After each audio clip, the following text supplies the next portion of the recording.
Juday, binigyan si Julia Montes ng mga pagkain. Nagpasalamat si Julia Montes sa pagkaing ipinadala ni Judy Ann Santos. Ayon sa netizens, mas maganda kung sila ay magkasama sa isang restaurant o kaya ay magkasosyo. Magaling magluto si Juday at lalong-lalo naman si Julia.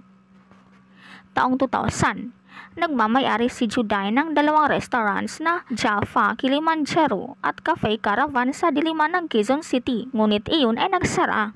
Taong 2007, nag-aral si Juday ng culinary sa Center for Asian Culinary Studies bilang paghahanda sa ABS-CBN teleseryeng Isabela. Aniya ay hindi lang dapat sa acting siya magaling, kundi pati na din sa pagluluto. Taong 2011 ay naging host at judge si Juday ng Junior MasterChef Pinoy Edition. Para sa kanya, siya ay nahirapan bilang judge na kailangang may masaktan kung hindi masarap ang lasa ng inihaing pagkain. Ngunit nararapat na maging prangka umano sa pagbigay ng kanilang opinyon upang malaman ng mga nagluluto ang naging mali.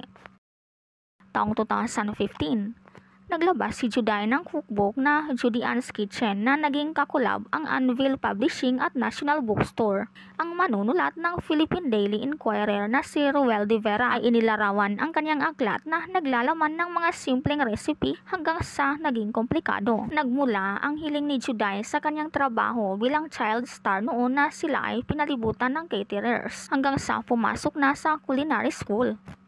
Aniya, nakakataba ng puso na makikita ang mga taong mae-excite at matutuwa sa pagkain kanyang ihahain. Sa pamamagitan ng pagluluto, maipadama niya sa mga mahal niya sa buhay ang kanyang labis na pagmamahal. Ang kanilang mga ngiti sa pagkain kanyang lutuin, aniya, ang isang pinakamagandang accomplishment. Noong 2016, nakatanggap ng award ang libro sa Gourmand International Cookbook Award para sa Best Authors at Chef sa labas ng Europa. Sa sumunod na mga taon, gumawa si Juday ng YouTube channel na Isang Cook Show. Taong 2019, naging co-owner ang aktres ng restaurant na Angry Adobo sa Malate ng Manila hanggang sa nasundan ng pangalawang branch sa Alabang ng Muntinlupa. Ayon sa kanya, ang Angry Adobo na pangalan ang kanyang naisipan dahil mula ito sa kanilang pag-aaway minsan ng kanyang asawa si Ryan Agoncillo.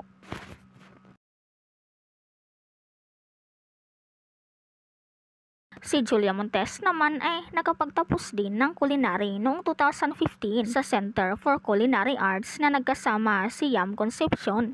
Kanyang naging inspirasyon ang lolang si Lola Flory para simulan ang passion ng pagluluto. Siya ay aminadong, bago pumasok sa showbiz, wala sa kanyang hobby ang pagluluto dahil walang pambili ng mga sangkap para sa masarap na putahe. Kaya ngayong siya ay may kaya na, kanya na din kayang lutuin ang mga masasarap na pagkain.